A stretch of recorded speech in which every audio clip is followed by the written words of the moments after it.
하나님을 전하는 그런 통로일 뿐입니다. 주님 저를 통하여서 이 많은 분들에게 은혜를 끼쳐 주시옵소서. 하나님 주님의 은혜가 저를 통하여서 흘러가기 원합니다. 깨끗한 통로가 되기 원합니다. 처음부터 끝까지 하나님께서 함께 하시기 원합니다. 감사드리며 사랑이 많으신 예수님 이름으로 기도합니다. 아멘. 여러분 안녕하세요. 네.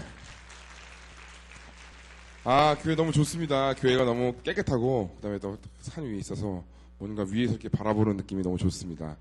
저는 개그맨이고요. 개그맨 아시죠? 네, 실제로 보니까 훨씬 잘생겼죠? 네, TV나 여러분이 보고 있는 사진들은 꾸며진 겁니다. 제가 아닐 수도 있어요. 네, 저 아닌 다른 사람일 수도 있으니까. 네, 그리고 저는, 올해 35살이고, 개그맨 된 지는 11년 됐습니다. 꽤 오래됐죠? 저 24살 때, 군대 제대하자마자 개그맨이 돼서 굉장히 꽤 오래됐습니다. 하나님 믿은 지는요, 꽤 오래됐습니다. 모태신앙입니다. 말씀드렸다시피 모태신앙이고요. 모태신앙이라서, 못하는 신앙도 많이 있어요. 그쵸? 모태신앙들이 꼭 다 잘하는 건 아니에요. 그쵸? 모태신앙이 둘 중에 하나인데, 정말 신앙이 돋든지 아니면 정말, 진짜, 막 살든지 둘 중에 하나인데, 감사하게 저는 중학교 2학년 때 하나님을 만나서, 그때부터 어떻게 보면 하나님에 대해서 좀 깊이 알게 된 것 같습니다. 여기 계신 분들 보면 이제 보통, 오늘 꼭 물어보고 싶은 게, 오늘 새로 오신 분들 많이 있잖아요. 근데 정말 나는 교회 한 번도 안 와보고, 오늘 처음 교회에 와봤다 그러신 분 한번 손 들어보세요. 정말 있어요? 두 분 계시는데, 한 번도 안 와보고 오늘 교회 처음 오신 거예요. 보통 이제, 오늘 두 분은 오셨지만, 보통 이제 교회에 가다 보면, 그런 얘기를 물어보면, 거의 없어요. 다, 이 교회에 있다가 저 교회로 옮기고, 새로 오신 분들이 많이 없어요. 정말 새로 오신 분들. 그게 왜 그럴까? 그리고 왜 굳이 또 연예인을 써가면서 간증 집회를 해야지 사람들이 올까? 요즘 시대가 그래요. 요즘 시대가 어떻게 보면 하나님을 정말 잘 믿으려고 하는 사람들보다 그냥 이 교회 저 교회 가면서 많은 목사님들의 설교를 들어보고 여기 좀 좋다. 여기서 좀 예배 드려야지. 이러다가 또 다른 교회를 옮기고 이런 분들이 굉장히 많아졌어요. 그쵸? 많이 그런 것 같아요. 왜냐면 인터넷도 너무 발달하고 인터넷에 정말 좋은 목사님 설교들이 너무 많아요. 그래서 어떤 분은 심지어 교회도 안 나오고 그냥 집에서 나는 교회 소속되는 거 싫어. 그냥 그 교인들하고 그냥 관계하는 거 자체가 그냥 좀 껄끄러워. 그래서 그냥 교회에서 그냥 집에서 그냥 그 영상 한번 틀어놓고 그냥 영상 보고 끝내신 분들 많아요. 저는 그렇게 생각합니다. 교회라는 것은요, 그것만이 말씀 듣고 그냥 은혜 받고 가는 그것만이 신앙생활이 아니라고 생각합니다. 교회는요, 교회에 와서 많은 집사님들과 많은 성도님들과 교제를 함으로 인하여서 교제하다 보면은 좋은 분들도 있지만 성격이 부딪히는 분들도 있어요. 그렇죠? 근데 그 사이에서 우리가 깎여서 우리가 성화되는 것이 어떻게 보면 교회라고 생각을 합니다. 그렇기 때문에 교회 생활을 분명히 하셔야 돼요. 요즘 세대의 사람들은 특히 저희 나이대 그 학생들이나 아니면 청년들은요, 교회 생활을 안 하려고 해요. 왜냐하면 교회 생활을 하다 보면 부딪히는 사람도 많고 그래서 그냥 큰 교회, 대형 교회 가가지고 그냥 잠깐 교회 예배 드리고 그냥 끝나서 그냥 나오고 그래서 큰 교회 더 성장하고 작은 교회들은 더 작아져요. 왜 그럴까요? 교회는요, 그런 곳이 교회가 아닙니다. 교회는요, 오셔서 예배를 드리고 교회 생활을 하고 봉사를 하고 그리고 목사님들과 같이 교제를 하고 성도님들과 부딪힐 수 있지만 그런 교제를 하면서 내 자신이 성화되는 그런 공간이라고 저는 생각을 합니다. 그렇기 때문에 여러분 교회를 만약에 정하셨으면 그 교회를 정말 꾸준히 다니길 저는 그렇게 축복을 합니다. 저도 그런 생활을 잘 못했다는 사람 중에 하나예요. 특히 연예인들은요, 어디 교회에 가면은 그 교회에 어울리기가 좀 힘들어요. 왜냐면 자기 자신을 다 보여줘야 돼. 어떻게 보면 자기 자신을 다 많이 보여줘야 되잖아요. 솔직히 가족들 빼고 자기 자신들을 다 보여주는 그런 공간이 별로 없어요. 근데 교회는 그런 공간이기 때문에 그렇게 못하기 때문에 그냥 연예인들 보면은 그냥 큰 교회에서 잠깐 예배만 드리고 오시는 분들이 많아요. 근데 그렇게 만약에 예배를 드린다면 저는 정말 과감하게 절에 가라고 말씀드리고 싶어요. 여기는 돈 닦는 곳이 아니에요. 교회는 돈 닦는 곳이 아니에요. 교회는요, 하나님의 성전이고 우리가 예배를 드리는 곳이에요. 그렇기 때문에 여러분들 교회 여기저기 옮겨서 여기가 더 좋다. 여러분 판단하지 마시고 한 교회에 정착하셔서 그 교회에 충성을 다해보세요. 그 교회 안에서 내가 은혜를 받고 그 교회 안에서 이 성민교회 안에서 여러분들이 어떤 것들 분명히 얻어갈 수 있다고 저는 믿습니다. 요즘 시대에 많은 분들이 그렇게 옮겨 다니는 철새 같은 성도들이 많이 있다고 저는 느낍니다. 물론 하나님께서 그렇게 옮기실 경우도 있죠. 근데 그런 것이 아니라면 정말 주님께서 한 곳에 충성해서 교회 다닌 것도 하나님께서 원하시는 그런 모습이라고 생각을 합니다. 이 교회 안에 그런 성도들이 가득 차기 원합니다. 그런 성도들만 이 교회 다니기 원합니다. 성민교회 안에 정말 주님을 사랑하는, 주님을 정말 올바로 사랑하고 하나님을 사랑할 줄 아는, 실천할 수 있는 그런 성도들이 많이 일어나기 원합니다. 자, 이제 뭐 제가 뭐 이런저런 얘기를 많이 했는데, 제가 뭐 제 간증에 대한 얘기를 하자면, 저는 뭐 말씀드렸듯이 모태신앙이고, 중학교 2학년 때 이제 하나님을 만났습니다.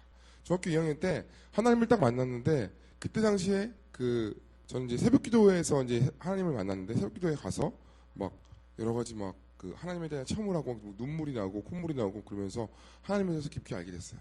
소위 말해서 성부 하나님, 성자 예수님, 성령 하나님이 계신데 이 성령 하나님을 만나게 된 거예요. 이 성령 하나님을 만나는 것은 굉장히 저에게 중요합니다.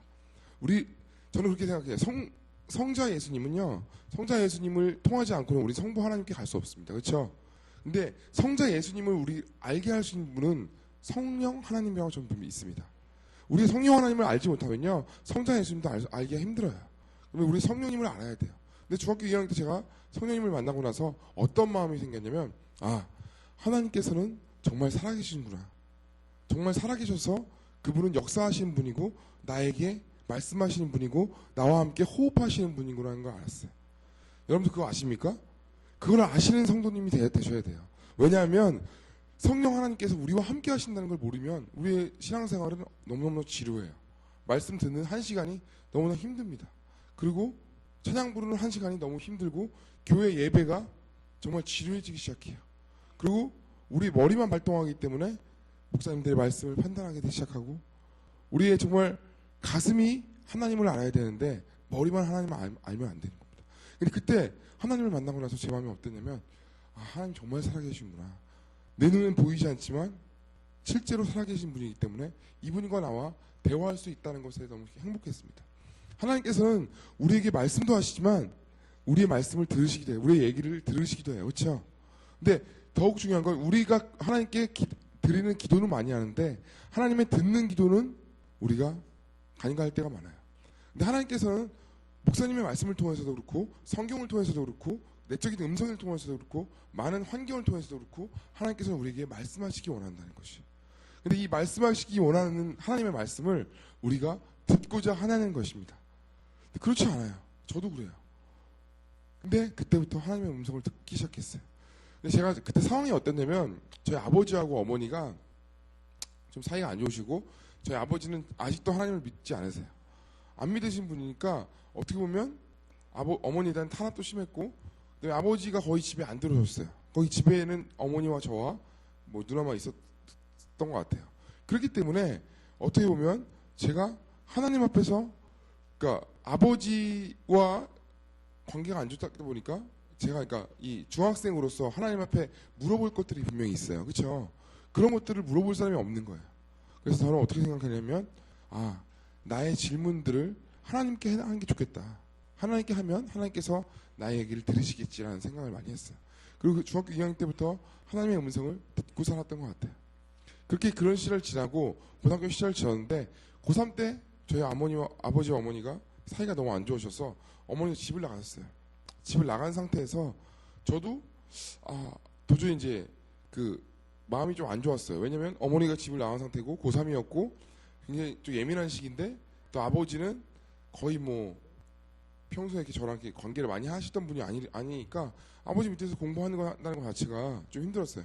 저희 아버지가 어떤 분이냐면 학원 강사 하셨거든요. 학원 강사인데 굉장히 좀 뛰어난 강사였어요. 어떻게 보면 대한민국에서 거의 탑을 달리던 학원 강사이기 때문에 돈을 많이 버셨는데 이 가족 관계는 어떻게 보면 잘 하시던 분은 아니었던 것 같아요.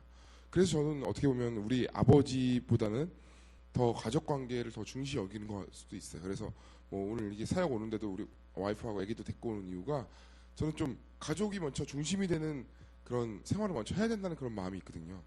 그래서 결국 이제 어머니가 집을 나가시고 아버지랑 둘이 이제 고3 생활을 지나는데 뭐 성적이 당연히 안 나왔겠죠. 그래서 학교를 다 재수할 상황이 왔어요.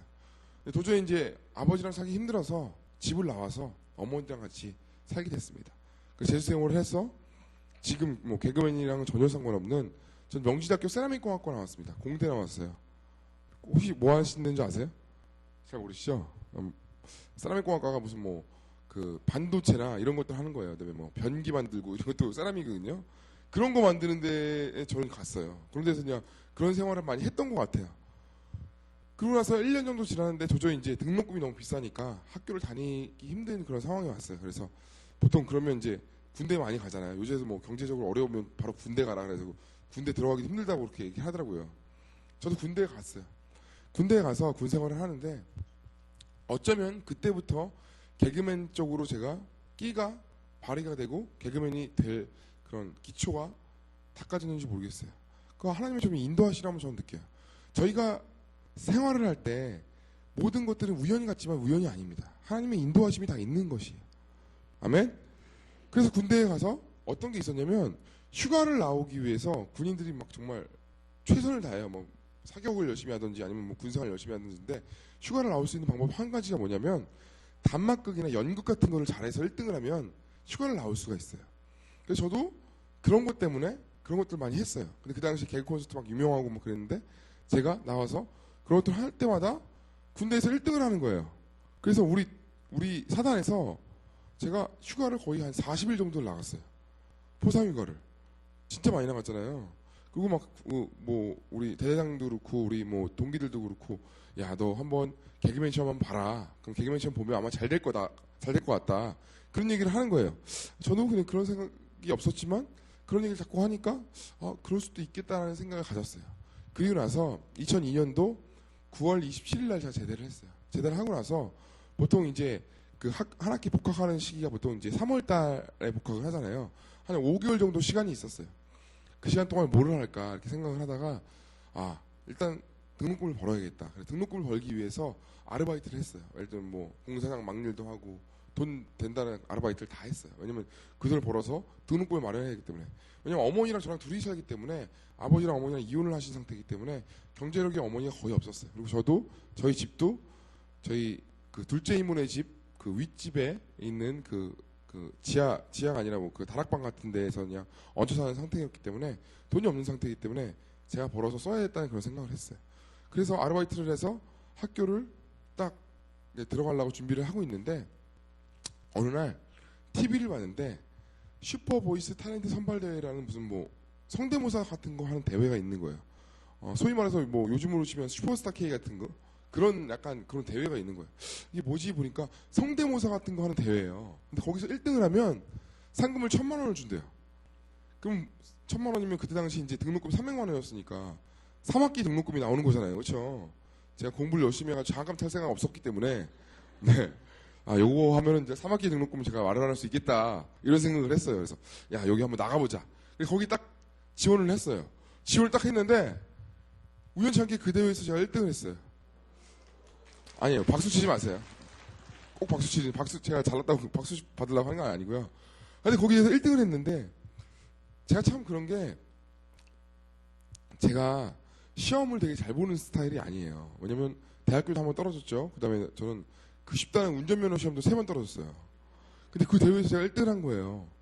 근데 그 대회에서 1등을 했다고 해서 개그맨이 되는 건 아니에요. 그렇죠? 근데 그 대회에서 제가 알고 보니까 상금이 1,000만 원이 아니라 100만 원이었어요. 제가 숫자를 잘못 봤어요. 그래가지고 100만 원인데 100만 원에서 또 이제 세금도 떼더라고요. 세금도 한 21만 원 떼더라고요. 79만 원.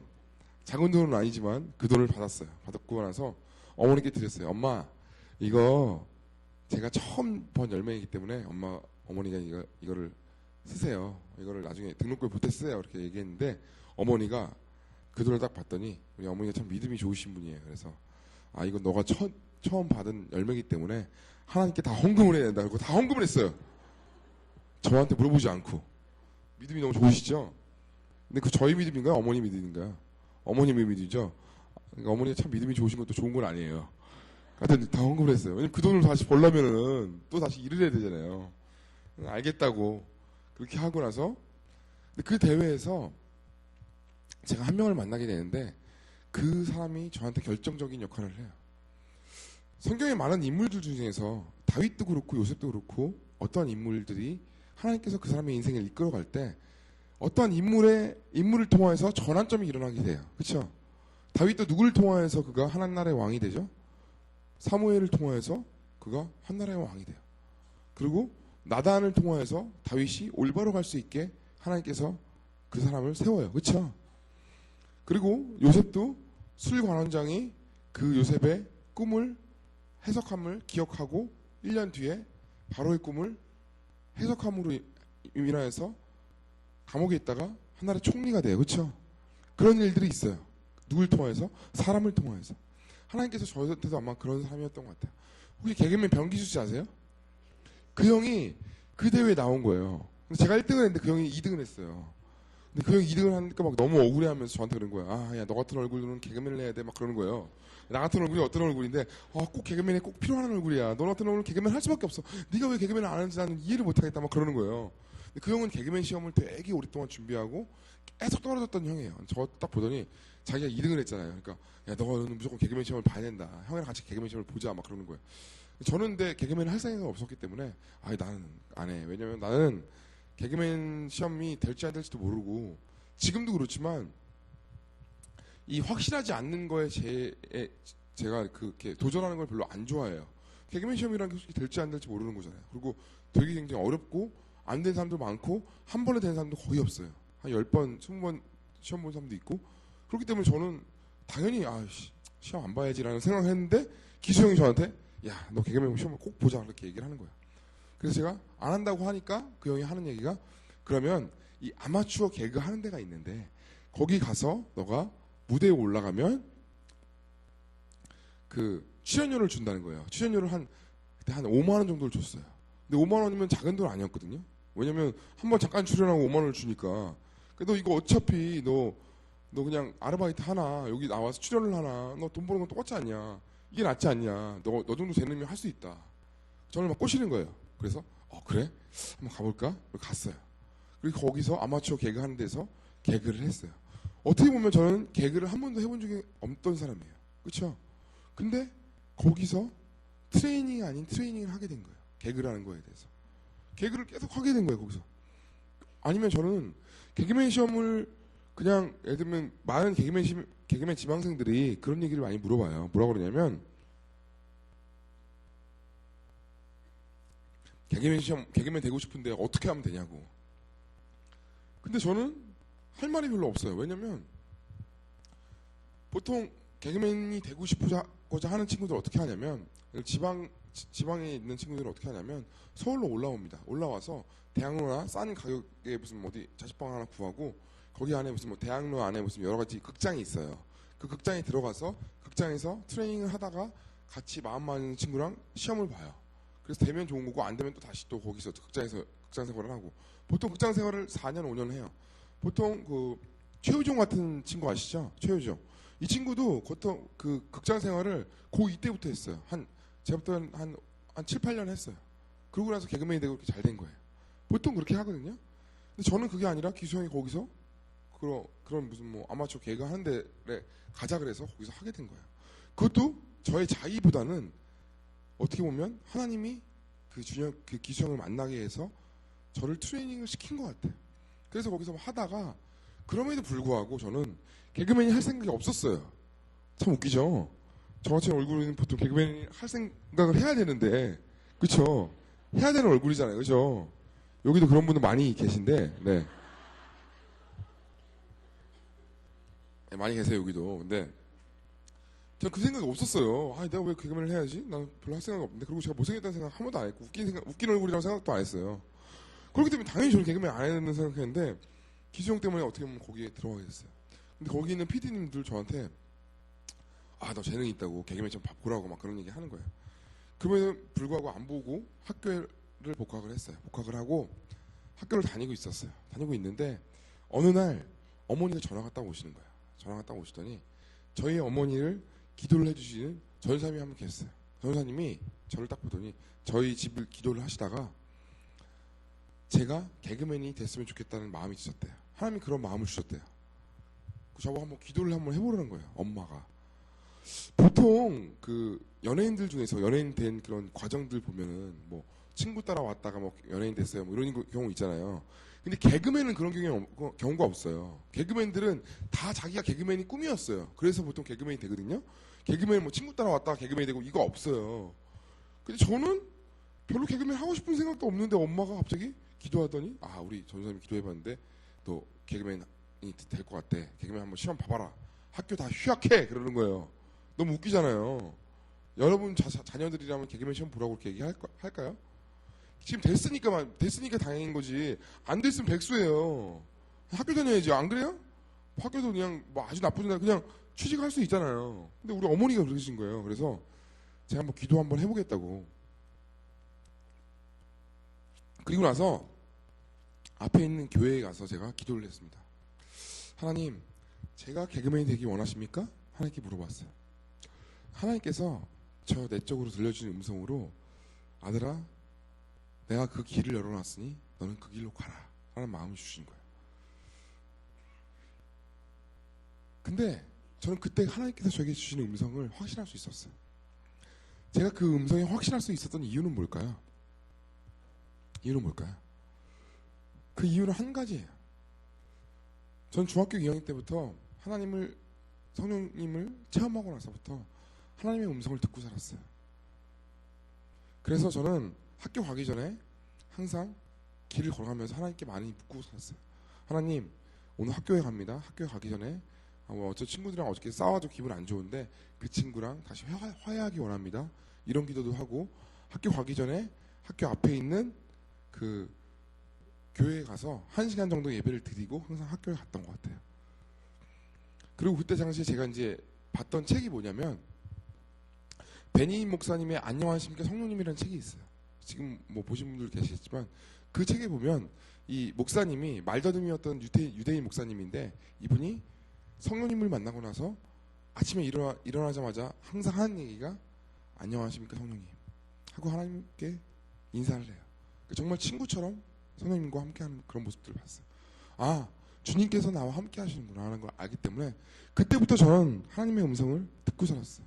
그리고 제가 중학교 때 정말 감사하던 건 제가 예수전도단 안에 있는 킹스키즈라는 단체에 들어가게 됐어요. 거기 단체에 들어가면 하나님의 음성 듣는 법을 많이 배워요. 그래서 하나님의 음성을 듣고 예수전도단 안에서 음성을 듣고 하나님과 대화하는 법을 제 몸에 익숙했던 것 같아요. 그렇기 때문에 결정적인 제가 개그맨 시험을 보려고 할 그때 하나님의 음성인지 저는 확신할 수 있었던 것 같아요. 저는 많은 교인들이요, 소위 어떤 중요한 일이 있을 때 기도를 합니다. 그렇죠? 그리고 내가 결정해야 될 때 일이 있어요. 이렇게 해야 될지 저렇게 해야 될지 잘 모를 때, 그렇죠? 그때 기도를 많이 해요. 그리고 소위 말해서 용한 목사님이나 용한 전도사님, 집사님한테 물어봐요. 이거 어떻게 할까요? 이거 어떻게 하면 좋을까요, 목사님? 담임 목사님 어떻게 하면 좋을까요? 전 진짜 결정 못 내리겠는데요. 그건 목사님도 아는 게 아니에요. 그럴 때는요, 직접 주님께 물어봐야 돼요. 근데 그때 하나님의 음성을 우리가 확실히 듣고 갈 수 있는 이유는 한 가지입니다. 그것은 평소에 내가 주님과 대화하는 사람이냐 그렇지 않느냐. 여러분, 그게 있어요. 엄마하고 딸하고 목소리가 똑같은 사람들이 있어요. 그렇죠? 근데 친구들은 몰라요. 막 엄마한테 반말하고 막 그런 경우가 있어요. 예전에 그 핸드폰 없는 시절에 전화를 하면, 그렇죠? 근데 아버지는 알아요. 왜요? 같이 사는 사람이기 때문에. 우리가요, 하나님의 음성을요, 어렵게 생각하면 안 돼요.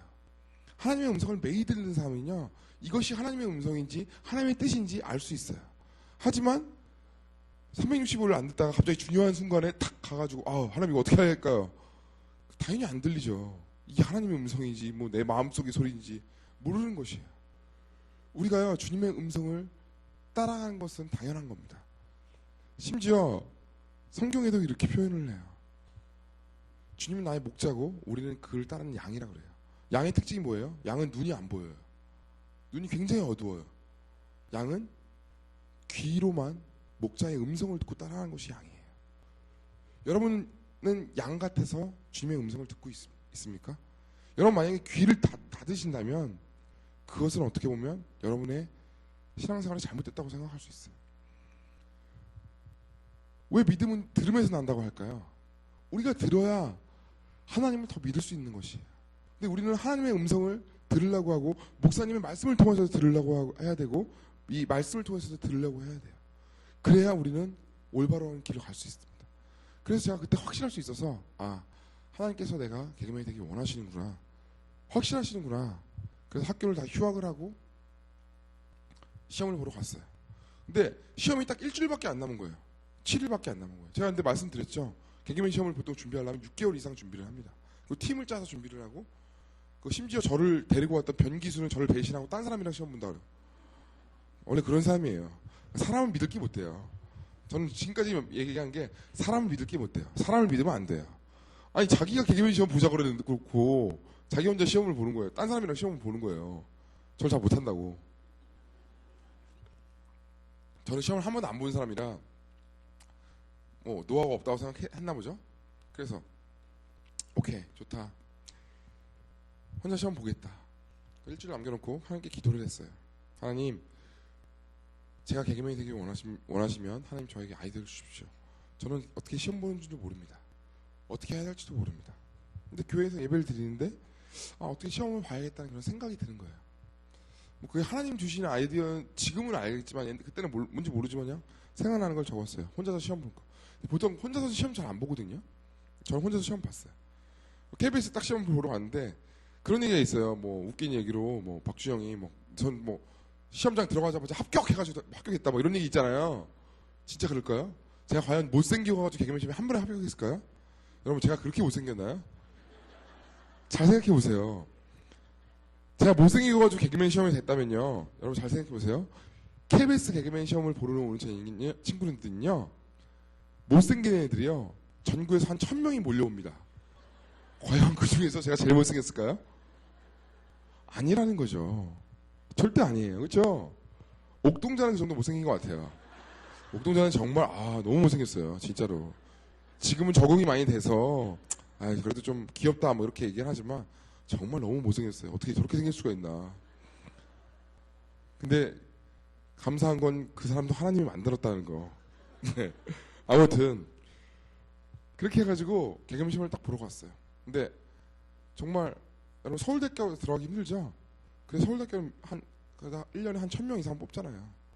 개그맨 시험은 딱 10명 뽑아요. 10명. 많은 기수가 한 20명. 10명에서 20명 사이밖에 안 뽑아요. 특히 KBS는 더 들어가기 힘들어요. 예를 들면 서울연구대가 있으면 서울대예요. KBS가. 왜냐면 KBS에는 개콘이라는 데 있기 때문에 신인들이 뜨기 좋기 때문에 KBS 개그맨 시험을 붙고 싶어해요. 가장 어렵고. 근데 그 당시에 저는 아무것도 노하우도 없고 시험 어떻게 봐야 될지 모르고 어떻게 봐야지 이렇게 생각을 했습니다. 근데 시험이 4번이 있어요. 1차 시험, 2차 시험, 3차 시험, 4차 시험이 있어요. 1차는 그냥 서류예요. 서류는 보통 한 20% 빼고는 다 붙었어요. 1차 때. 2차 시험을 딱 보러 가는데 심사위원이 딱 한 15명이 이렇게 앞에 있어요. PD님들, 작가님들, 개그맨 선배 한두 명 있어요. 제가 준비한 걸 했어요. 안녕하세요. 참가번호 7번 개그맨 지방생 오지환입니다. 자, 시작하겠습니다. 하고 준비한 걸 막 했어요. 근데 앞에 사람들이 제 얼굴을 보더니 빵빵 터지는 거예요. 진짜로 제 얼굴을 보더니. 그래서 그 소문으로는 그 2차 시험 때 제가 1등으로 붙었대요. 몇천 명 중에서. 제 얼굴만으로. 물론 웃겼겠죠. 그래서 내가 이렇게 잘하나? 근데 저의 착각이 하나 있었어요. 개그맨 시험은요. 2차 시험, 3차 시험, 4차 시험이 있어요. 그러니까 시험 감독들이요. 거의 비슷해요. 그러면 똑같은 사람에게 또 똑같은 개그를 하면 웃길까요? 안 웃길까요? 안 웃기잖아요. 근데 저는 그걸 모르고요. 똑같은 사람에게 또 했어요. 3차 때. 웃었을까요? 안 웃었을까요? 웃더라고요. 그것도 신기해요. 주님께서 주신 외모가 있어요. 그죠? 그래서 붙었어요. 4차 시험 딱 보는데 정말 떨리는 거예요. 정말 한 50명밖에 안 남았어요. 50명, 60명. 그 중에서 이제 10명에서 20명 되는 거예요. 그때 심사위원이 김미아 선배님이 있었고 정말 다행이게 그때 당시에 박준영 씨가 심사위원이었어요. 근데 박준영 씨가 제가 했던 개그가 뭐였냐면 그때 당시에 좋아요. 물을 주세요. 뭐 이런 거 했어요. 박주영을 따라하는 그런 개그를 했어요. 배치면서는 쌤이라고 해. 좋아요. 토마스. 뭐 이런 거 했어요. 그다음에 다운 옥동자 하는 거 뭐 이런 거 했어요. 박주영이 그걸 보더니 저를 너무 좋아하는 거예요. 그래서 저를 만점을 줬대요. 그래서 제가 그때 딱 시험 보고 나서 시험장 딱 나오는데 하나님께서 주신 마음이 아들아 너 붙을 거다. 그런 마음을 주신 거예요. 그래서 한 번에 붙었어요. 근데 너무 신기한 건 개그맨 시험에 한 번에 붙은 사람이 여자들 빼고요. 여자들은 이제 예쁘고 그런 사람들은 붙는 경우가 있는데 남자들 중에서는요. 저밖에 없었어요. 저희 동기가 10명이거든요. 10명인데 예를 들면 뭐 장동혁 저희 동기가 류담 씨 아시죠? 드라마 많이 나오는. 그다음에 뭐 강주희라고 예전에 무슨 지금 가수 쌍둥이 가수 있잖아요. 그 친구랑 몇 명 있어요. 그 중에서 한 번에 붙은 사람이 저밖에 없었어요. 10명 중에서. 저희 윗기수는 더 대단합니다. 저희 윗기수 김병만, 그다음에 정영돈, 이정수, 김다래, 권진영. 하여튼 저희 윗기수 7명밖에 없는데 저희 윗기수들 중에서도 개그맨 한 번에 붙은 사람이 저밖에 없었어요. 형돈이 형도 2-3번 떨어지고 병만 형은 한 10번 떨어졌어요. 저희 윗기수 16기 중에서도 개그맨 한 번에 붙은 사람이 저밖에 없었어요. 저의 윗기수 중에서 개그맨 한 번에 붙은 사람이 딱 한 명 더 있어요. 누굴까요? 옥동자 맞아요. 너무 쉽게 맞히는 거 아닌가요? KBS 역사상 개그맨 한 번에 붙은 사람이 딱 2명이 있는데 옥동자와 오지연. 이 두 사람의 특징은 뭐다? 둘 다 못생겼다. 이 두 사람의 특징은 뭐다? 둘 다 하나님을 믿는다. 제가 가장 좋아하는 말씀은 뭐다? 하나님은 낮은 자를 통하여서 잘난 사람들을 부끄럽게 여기고, 또 내가 가장 좋아하는 말씀은 뭐다? 하나님은 사람을 외모로 취하지 아니하시고. 주님께서 외모로 취하지 아니하세요. 외모로 취했으면 여기 죽으실 분들 많이 있습니다. 네, 그렇죠. 하나님이 만들었는데 하나님 외모로 취하시면 안 되죠. 억울하잖아요, 그렇죠? 근데 정말 신기한 건 모든 사람이 다 다르게 생겼다는 것이. 하나님은요 정말 사람을 다양하게 만들었어요. 원빈처럼 정말 잘생기게 만든 사람도 있고, 우스갯소리로 이런 얘기가 있어요. 하나님께서 사람을 흙으로 만들었잖아요. 옥동자는 어떻게 만들었을까요? 처음에 옥동자는요 재능이 굉장히 많아요. 옥동자는요 하나님께서 처음에 정말 잘생기게 만들었어요. 키 186에 얼굴 원빈처럼 잘생기게 쫙 만들었어요. 그리고 몸매도 막 복근도 있게 딱 만들었어요. 근데 하나님께서 딱 보시더니 나는 공평한 하나님인데, 그래가지고 머리를 위에서부터 한번 푹 치고 앞에서 한번 푹 쳤어요. 그게 옥동자예요. 그럼 저는 어떻게 만들었을까요? 전 키 186, 제 키입니다. 얼굴 정말 조인성처럼 잘생기게 만들었어요. 근데 하나님께서 딱 보시더니 나는 공평한 하나님인데, 그래가지고 흙을 뭉친 다음에 얼굴에 던졌어요. 그러면 박기수는 어떻게 만들었을까요? 살짝 눕힌 다음에 얼굴을 밟았어요. 과연 그렇게 만들었을까요? 아니죠. 주님은요 한 사람 한 사람을 다 귀하게 만들었어요. 근데 이 사람과 동물과 다른 점 한 가지는요, 영이 있다는 것이에요. 사람은 영이 있어요. 하나님을 닮은 영. 사람들은 사람의 외모를 보지만 하나님을 믿고 하나님의 마음을 아는 사람들은 그 사람의 영을 봐요. 이 사람의 영이 살아있나? 주님과 함께 교통하고 있냐? 그걸 봐요. 그래서 정말 보면은 배우들 중에서도 정말 잘생긴 배우가 뜨지는 않잖아요. 그렇잖아요. 삶이 매력이라 그러잖아요. 그게 왜 그런 줄 아세요? 사람은요, 우리 어머니 때 나이대가 되면요, 사람 인생이 보여요. 그렇죠? 그리고 저희도 마찬가지예요. 주님과 얼마나 가까웠고 그 사람이 어떻게 살았냐. 그래서 개무심이 한 번에 붙었는데 그 안에서 또 작은 간증이 뭐냐면, 한 번도 KBS 역사상 한 번도 그 상금을 준 적이 없어요. 근데 저희 동기들만 한 사람당 1,000만 원씩 상금을 줬어요. 어머니가 그때 79만 원을 냈는데 5개월 만에 1,000만 원이 됐어요. 그래서 어머니께 다 드렸어요. 근데 우리 어머니가 그 돈은 다 헌금하지 않더라고요. 11조만 하시더라고요. 그 돈을 헌금했어야지 5개월 뒤에 1억을 다시 헌금했으면 1억이 10억, 1억을 10억 다시 헌금하면 10억이 다. 여러분 믿으십니까? 제가 우스갯소리로 얘기하지만 믿으십니까? 주님께서는요 그냥 마음을 보시는 건데, 저희 어머니가 참 삶이 그래요. 그렇죠? 100만 원 79만 원은 다 헌금할 수 있어도 이게 1000만 원 다 헌금하기는 좀 그죠? 마음이 좀 흔들리죠, 그죠? 그런 것 같아요. 저희 어머니 그러시니까 할 수 없고 아무튼 그렇게 됐어요. 개그맨이 딱 됐어요. 개그맨이 됐는데 너무 좀 다른 거예요. 지금은 개그맨이요 좀 이렇게 뭐 군기도 좀 약하고 그랬는데 그때 당시에 굉장히 군기가 셌어요. 왜냐면 개그맨들이 다 이제 어떻게 보면 자기 동네에서 아니면 자기 그 지역에서 정말 한번 놀았던 친구들이잖아요. 그리고 굉장히 특이한 사람들이 많아요. 제가 우스갯소리로 어떤 얘기를 하냐면 저희 와이프가 사회복지사예요. 아세요? 사회복지사. 네. 진정한 사회복지사죠. 저를 사회복지하고 있으니까. 네. 사회복지사인데 저희 와이프가 예전에 있었던 데가 어디냐면 그 정신병원에서 그 상담 정신병 환자들 상담하는 그런 일들을 했었어요. 그래서 제가 몇 번 놀러 간 적이 있어요. 정신병원에 가서 이제 그 병동을 보면서 사람들 저 관찰하는 걸 좋아하거든요. 관찰을 해보니까 막 소리 지르는 사람도 있고 막 혼자서 막 중얼중얼 거리는 사람도 있고 막 그런 사람도 있는 거예요. 그래서 딱 보고 뭐 이런 사람도 있구나. 그리고 개그 콘서트 제가 했었잖아요. 개그 콘서트에 가가지고 작가실이라고 있어요. 같이 그 개그맨들이 회의하는 데가 있어요.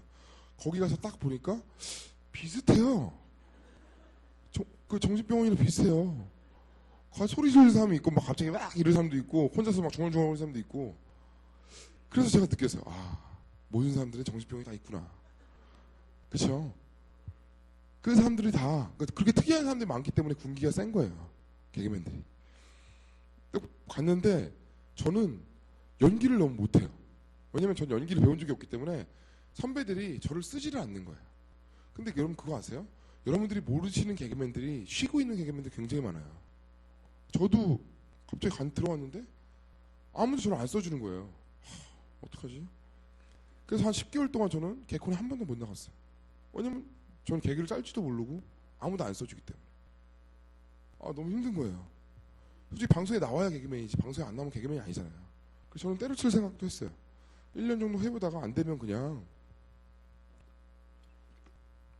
학교 다녀야겠다. 학교 다닐 생각을 했었어요. 다시. 근데 그해 11월 1일 날 제가 처음 개콘에 나가게 됐어요. 그때 갔던 코너가 4인 4색이라는 코너인데 그때 4명이서 같이 개그하는 개그인데 그때 제가 짠 코너도 아니고요. 선배들이 짠 코너인데 그 한 명 윤성호라는 빠꾸 형이라고 혹시 아세요? 머리 없는 형? 그 형이 했던 코너인데 그 형이 너무 코너가 많다고 그 형을 빼고 저를 넣어줬어요. 신인이라고. 근데 그 개그가요. 어떤 개그냐면 뭐 이런 거예요. 뭐 이렇게 말이 섞이는 개그인데 대사를 정확하게 쳐야 되는 그런 개그였어요. 근데 제가 대사를 정확하게 잘 못 치거든요. 여러분들 지금 제일 말 잘 들리세요? 제가 발음이 좀 그렇게 좋지가 않아요. 굉장히 그러니까 딕션이 정확하지가 않아요. 굉장히 불리한 그런 목소리예요. 물론 목소리 좋다는 사람도 있는데 그래가지고 굉장히 어려움을 많이 겪었어요. 선배들한테 많이 온다고 NG도 많이 내고. 근데 그 코너를 한 이유도 있어요.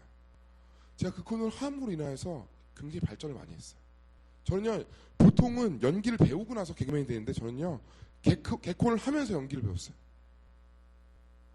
그러고 나서 그때부터 했던 코너가 꽃보다 아름다운 안연한 민이라고 아시죠?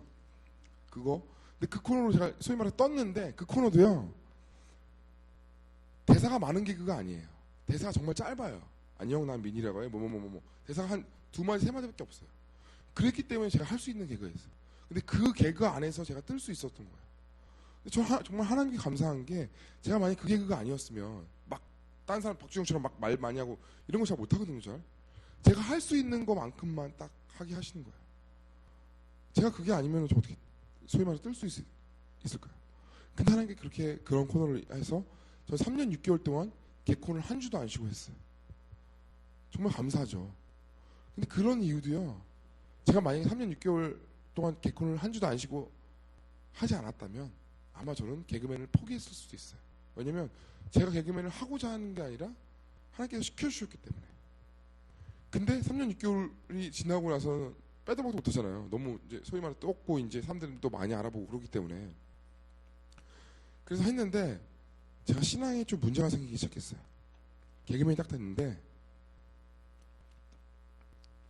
말씀드렸다시피 일반 교회에서 예배드리기가 좀 힘든 거예요. 사람들이 알아보고 뒤에서 눈물 흘리고 그러면 사람들이 신경 쓰고 저도 신경 쓰이고 지금은 이제 10년 정도 됐으니까 어느 정도 이제 그런 것들이 아무렇지 않은데 그때 당시에 사람들이 저한테 관심을 갖는 거 자체가 이상한 거예요. 물론 그 사람들도 저를 보면서 신기했지만 그 사람들이 알아보는 저도 그 사람들이 신기했어요. 왜 나를 어떻게 알아보지? 어느 날은 막 사람들이 나를 어떻게 알아보지? 그리고 제 얼굴이요 굉장히 알아보기 쉬운 얼굴이에요. 심지어 저는 일본에 갔는데 일본 사람도 저를 알아보더라고요. 그래서 어떻게 알아봤냐 하니까 한국에 잠깐 나왔다가 쇼핑센터에서 잠깐 TV에 나온 걸 봤는데 그게 기억이 났대요. 정말로 알아보기 쉬운 얼굴인가 봐요. 옥동자는 더해요. 옥동자는 필리핀 사람도 알아봐요. 진짜로요. 정말 쉬운 얼굴인 거예요. 그러니까 저는 신앙생활이 너무 힘든 거예요. 교회에서 깊이 예배드리기도 힘들고 사람들이 신경 쓰기다 보니까 제 안에 신앙이 썩어 들어가는 거예요. 하나님과의 관계도 멀어지기 시작했어요. 그리고 갑자기 좋은 것들이 너무 많이 생겼어요. 돈, 막 그리고 명예, 사람들도 막 저 좋아하고 그러다 보니까 사람이 썩어지기 시작한 거예요. 여러분, 사람이요 광야에 있을 때만 힘든 게 아니에요. 가나안에 들어가서 여러분 안 힘들 것 같지만 그 가나안 안에는요 온갖 잡신들과 사람들을 타락하게 하는 것들이 있어요. 여러분, 다윗이 가장 타락했을 때가 언제예요? 모든 것을 다 잃었을 때. 전쟁에서 모든 사람들 다 이기고 이제 전쟁에 나갈 필요도 없을 정도로 한가롭게 거닐고 있을 때 우리아의 아내를 보고 우리아의 아내를 범했잖아요. 여러분, 모든 걸 갖고 있다고 해서 그때가 어떻게 보면 제가 가장 위기일 수도 있어요. 저도 너무 많은 것들을 봤지만 제 신앙은 썩어 들어가고 있는 것이. 그래서 하나님과 멀어졌어요. 근데 세상적으로는 제가 정말 정점에 있을 때예요. 최고일 때예요. CF도 찍고 막 돈도 벌고 그랬는데 저의 신앙은 최악이었어요. 하나님과 멀어지기 시작했어요. 제 상태는 저만 알아요. 다른 사람들은 몰라요. 너무 힘든 상태에서 제가 연예인들끼리 같이 예배드리는 단체가 있어요. 위제이라는 단체가 있는데 거기에 다시 들어가서 신앙을 회복하기 시작했어요. 왜냐하면 다 연예인들끼리 예배를 드리기 때문에 서로 신경을 안 써요. 그리고 같은 직종이기 때문에 서로의 마음을 알기 때문에 나누면서 제가 신앙이 회복하기 시작했어요. 감사한 거죠. 주님이 그런 데까지 저를 인도하시니까. 그래서 제가 다시 신앙이 회복하고 하나님 앞에 좋아질 무렵 개콘을 쉬게 된 거예요. 3년 6개월 만에. 한 주도 안 쉬다가. 근데 이 연예인이 방송을 하다 방송을 안 하는 건요 엄청난 고통이에요. 그래서 예전에 정다민 씨도 자살하고 그러잖아요. 저는 그 마음을 이해는 해요. 마음이 약한 사람들 그럴 수 있다고 생각을 해요. 근데 신기하게 개그맨들은 절대 자살 안 해요. 여러분, 개그맨 중에 자살한 사람 봤어요? 그쵸, 개그맨 자살 안 하죠? 참 하나님 개그맨이란 이 직업이 참 좋은 직업인 것 같아요. 긍정적이에요. 하나님 믿건 안 믿건 참 긍정적이고, 그리고 희한한 게 개그맨들이요 가정 환경이 불우했던 사람들이 많아요. 왜 그럴까요? 가정 환경이 불우하기 때문에 그 가정에서 웃을 일이 없는 거예요. 그렇기 때문에 자기가 웃긴 얘기를 해야지 웃을 일이 생긴 거예요. 그래서 더 발달이 된 것 같아요. 제가 볼 때, 제가 느끼기에. 저희 집도 그렇고, 저희 집은 될 것도 안 돼요. 예를 들면 개그맨들끼리 막 우스갯소리로 누가 어린 시절에 더 불우했나 막 이런 얘기 하거든요. 그래서 배틀고 붓고 막 그러거든요. 1등이 홍인규였어요. 홍인규는 고아였어요. 고아. 자기 집이 제일 불우했다고 막 그런 얘기해요. 우스갯소리, 상처인데 그렇게 우스갯소리를 얘기를 해요. 개그맨끼리는. 물론 그 상처를 치료를 받아야 되는데 그만큼 어려웠던 사람들이 많아요. 그러고 나서 제가 방송을 쉬니까 너무너무 괴로운 거예요.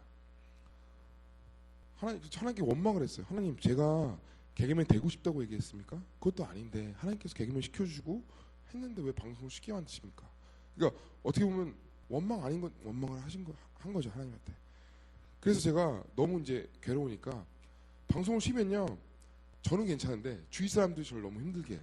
뭐냐면 딱 지나가다가 저를 알아봐요. 오현 씨죠? 왜 요즘 개콘 안 나오세요? 이거를 500명을 만나면 500명이 다 그런 얘기를 물어봐요. 그걸 하나하나 대답하기 너무 힘들잖아요. 사람들 안 만나는 거예요. 그냥 보기 싫은 거예요. 물론 그분들은 그냥 좋은 의도로 하는 거잖아요. 그래도 잘 봤는데 좋은 의도로 하는 건데 듣는 사람 입장에서는 너무 스트레스 받는 거예요. 그게. 어떡하나. 그래서 그때 당시에 저희 담임 목사님이 작은 교회 그 지하실에서 10년 동안 매일매일 철학 기도를 하시던 분이에요. 밤 10시부터 아침 6시까지. 그래서 그분이랑 같이 예배에 갔어요. 밤 10시부터 아침 6시까지 6개월 동안 철학 기도를 했어요. 기도를 하는데 물론 8시간 내내 기도를 한 건 아니고 기도하다가 성경 보다가 좀 자다가 이렇게 왔다 갔다 했는데 어느 날 기도를 하고 있는데 하나님께서 저에게 말씀하신 거예요. 뭐라고 말씀하시냐면 아들아 너의 안정감이 무엇이냐? 너는 어느 걸 통하여서 네가 안정감을 갖니? 돈이냐? 명예냐? 개개명한 타이틀이냐? 어떤 것을 통하여서 너희가 안정감을 갖니? 말씀하시는 거예요. 여러분 어떤 것을 통해서 안정감을 갖습니까? 돈입니까? 명예입니까? 아니면 여러분의 남편? 자식? 사람들은요 안정적인 삶을 추구해요. 그렇죠? 그래서 돈을 많이 벌려고 하고 자꾸 좋은 직업을 가지려고 해요. 야 의사가 되면 나 돈 얼마나 버는데 의사가 얼마나 좋은데 여러분 그걸 통해서 여러분이 삶이 안정적으로 바뀔까요? 안 그럴걸요? 저는요 제 주위에는요 정말 다양한 사람이 있어요. 정말 가난하게 목회를 하시는 목사님도 계시고요. 정말 몇 천억이 있는 부자도 많아요. 전 세계에서 100대 부자 안에 드는 사람도 있어요. 근데 제가 아는 어떤 그 영화 제작자 한 분이 계신데 이분이 한 1,000억 계세요. 1,000억 갖고 있어요. 근데 이분은 잠을 잘 못 자요. 누가 내 돈 띄어먹을까봐 계속 걱정하면서 잠을 못 자는 거예요. 하루에 잠 3시간, 4시간밖에 못 자요. 여러분 어떤 것이 여러분에게 안정감을 주십니까? 하나님께 저에게 물었어요. 아들아 어떤 것이 너에게 안정감을 주니? 돈이니 명예니 개명이 타이틀이니 어떤 게 너에게 안정감을 주니? 내가 방송을 쉬고 있다고 해서 너가 마음이 불안하니? 나는 너가 나로 인하여서 안정감을 갖는 자가 됐으면 좋겠다. 여러분 주님을 통해서 여러분 안정감을 갖고 사십니까? 여러분 주님만으로 만족하고 안정감을 갖고 사십니까? 그런 분은요 지금 내가 돈이 있던 없던 상관없어요. 내 상황이 어떻든 상관없어요. 여러분들이 불안정한 건요 불안정한 걸 믿고 살기 때문에 불안정한 겁니다. 여러분 돈을 믿고 살기 때문에 돈은 있다가도 없고 없다가도 있는 겁니다. 불안한 거지. 여러분 남편을 믿고 살기 때문에 남편은요 잘해주다가 또 안 잘해주고 그런 게 남편이에요. 사람 믿을 게 못 돼요. 제가 얘기했잖아요. 여러분 남편이랑 믿을 게 못 돼요. 근데요 변치 않는 걸 믿어야 된다고요. 무엇이 변치 않냐? 하나님이 변치 않아서. 우리 절대적인 건 믿어야 된다고요. 여기 강산도 변해요. 그렇죠? 목사님도 물론 믿어야 되지만 너무 믿지 마세요. 목사님도 안 좋은 면이 조금은 있겠죠? 그거 나 실망해서 우리 목사님 왜 그러신지 모르겠어. 그러지 마시라고요. 왜냐면요 하나님을 믿으면요 우리가 변치 않고 안정적으로 살 수 있다는 것이에요. 여러분 돈이 있고 없거나 그걸 통해서 여러분 안정감을 갖는다면요 그 사람은 크리스찬이 아니에요. 하나님이 그 얘기를 말씀을 하시는데 제가 맞다. 주님 제가 주님만을 통해서 안정감을 갖는 사람이 되겠습니다. 내가 하나님을 통해서 안정감을 갖는 사람이 돼서 내가 이 세계를 나가겠습니다. 근데 그게요 통계로도 나와요. 여러분 평균 수명이 가장 높은 직업이 뭔지 아세요? 이거 정말 통계로 나왔던 거예요. 가장 높은 직업 1등이 뭔지 아세요? 뭐예요? 경찰이요? 개그맨이요? 목사님. 평균 수명이 가장 높아요. 80몇 세, 그러니까 성직자라고 얘기했는데 80몇 세가 그래요. 가장 평균 수명이 작은 빨리 죽는 직업이 뭔지 아세요? 연예인. 무슨 차이일까요? 연예인은요 업다운이 너무 심해요.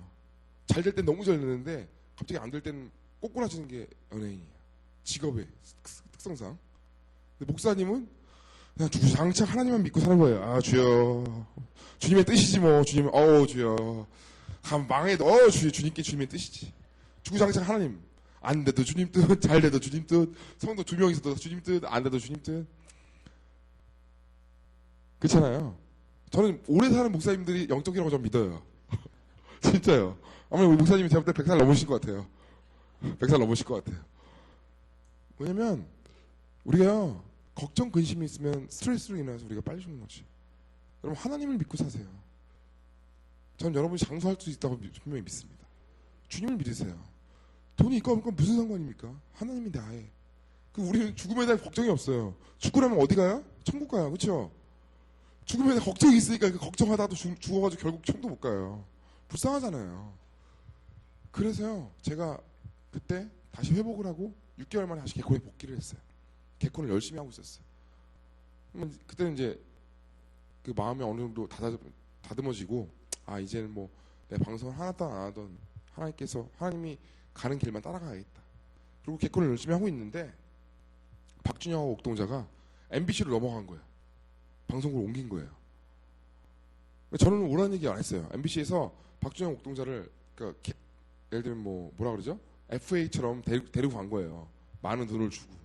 저는 오라는 얘기 안 했는데 어느 날 기도를 하는데 하나님께서 MBC로 가라는 마음을 주셨어요.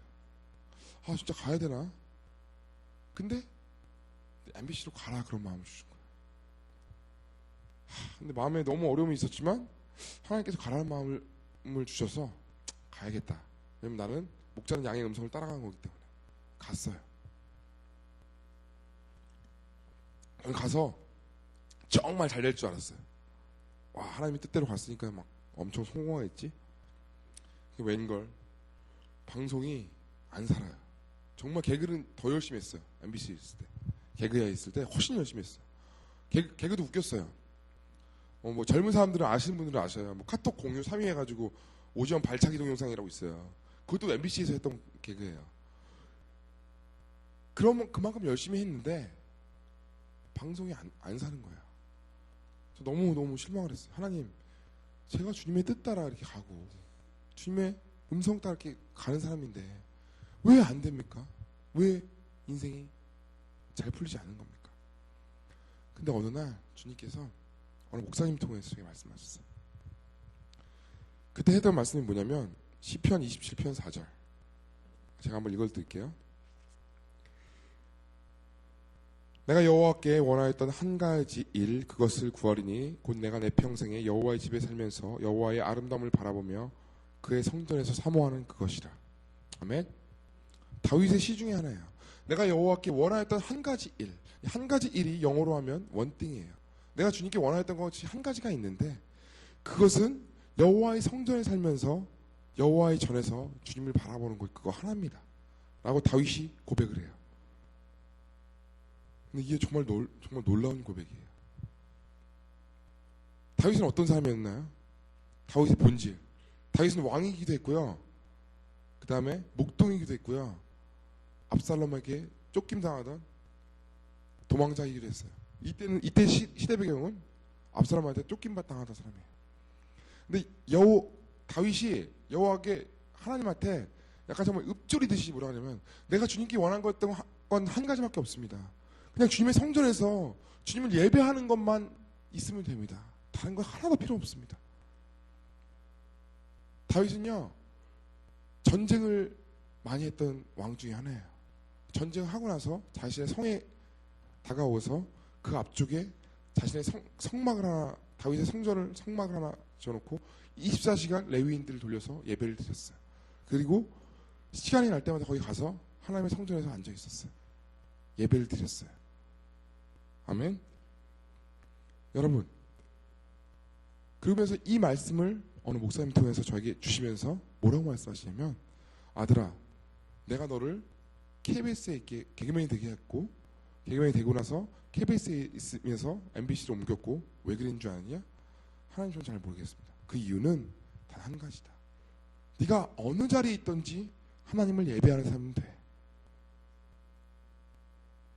다윗이 이랬던 것처럼 네가 어느 자리에 있든지 하나님을 원팅하는 사람이면 그 자리를 내가 축복할게. 여러분요, 여러분들이 어떤 사람인지 모르겠어요.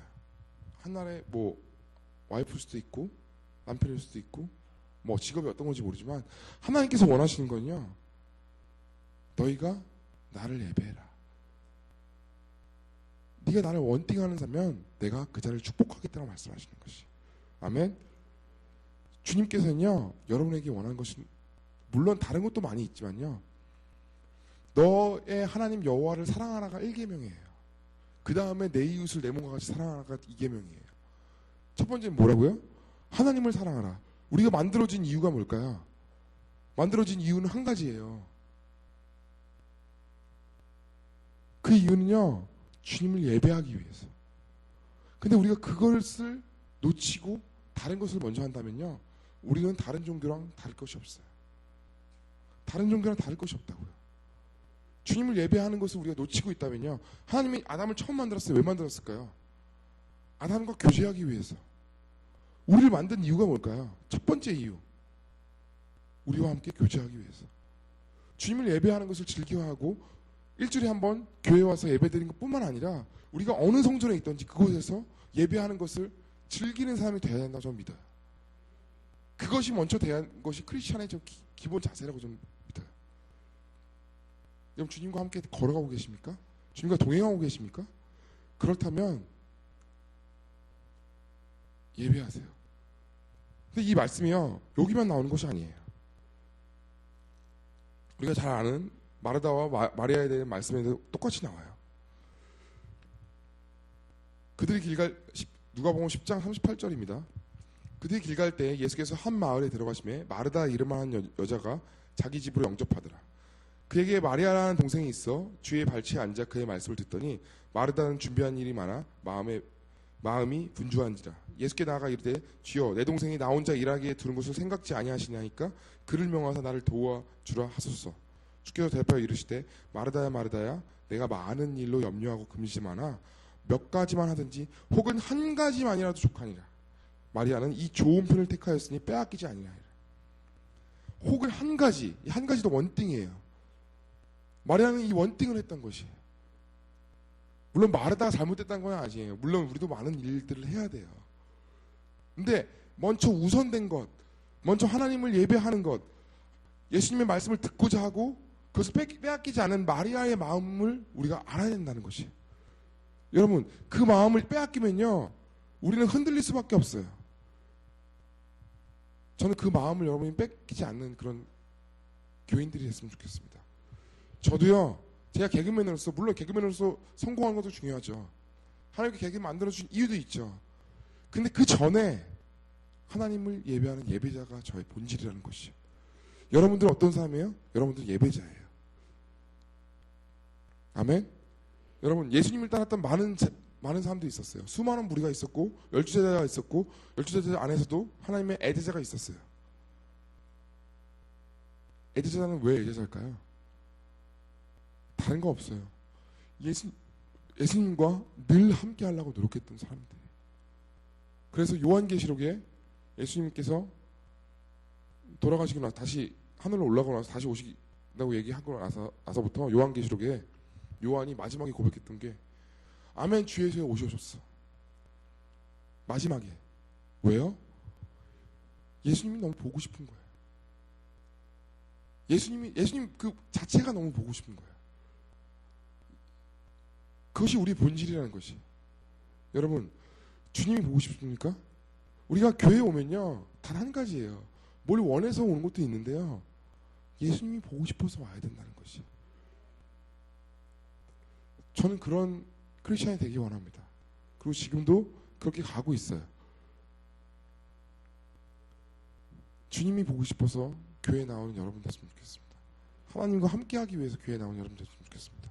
저도요, 개그맨에서 성공하는 것도 중요해요. 성공해서 사람들에게 많은 것들을 알리는 것도 중요해요. 근데요, 그 전에 이것을 빼앗기지 않는, 이 하나님의 좋은 것들을 빼앗기지 않는 여러분 됐으면 좋겠고, 저도 그렇게 됐으면 좋겠습니다.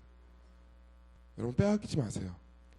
하나님과의 시간을 빼앗기지 마시고요, 하나님과 교제함을 빼앗기지 마시고요, 그런 것들을 여러분들의 다른 것들로 인해서 빼앗기지 마세요. 많은 세상은요, 자꾸 그런 것들 빼앗으려고 해요. 그래서 인터넷이라는 걸 만들어서 사람들의 생각을 빼앗고, 눈을 빼앗고, 마음을 빼앗어요. 여러분, 빼앗기지 마세요. 우리의 마음을 온전히 주님께로 가까이 하시는 여러분 됐으면 좋겠습니다. 마지막으로 기도하고 마치도록 하겠습니다. 주님 감사합니다. 우리가 정말 빼앗기지 않는 자 되기 원합니다. 주님, 정말 주님께서 우리를 사랑하듯이 우리도 똑같이 주님을 사랑하기 원합니다. 다윗이 평생에 주님께 바라했던 고백처럼 내가 주님께 원하였던 한 가지 일은 오로지 주님을 예배하고 주님과 함께 교제하는 것입니다. 주님, 저희가 이것을 빼앗기지 않고 천국 가는 그날까지 하나님과 친밀한 관계를 유지할 수 있게 도와주십소서. 신랑을 기다리는 신부와 같이 그런 마음을 저에게 부어주십소서. 주님, 여기 있는 모든 성도들이 하나님을 사랑하는 마음이 더욱더 증가될 수 있게 도와주옵소서. 그리하여 그 사랑을 이웃에게도 나눌 수 있는 성민교회의 모든 성도들이 될 수 있게 도와주옵소서. 하나님, 감사드리는 건 이곳에 오신 모든 사람들이 하나님을 사랑하는 마음이 마음속에 있다는 것에 감사드립니다. 주님, 저희 사랑이 하나님의 분량까지 올라갈 수 있게 도와주옵소서. 주님, 감사드립니다. 이 예배의 주관자는 하나님이시고 이 예배를 받으신 분은 주님입니다. 우리의 마음을 아시는 주님, 우리가 정말 신랑을 기다리는 신부와 같이 기름을 준비할 수 있게 도와주옵소서. 주님, 감사드립니다. 감사드리며 사임하신 예수님 이름으로 기도합니다. 아멘. 감사합니다. 네, 감사합니다.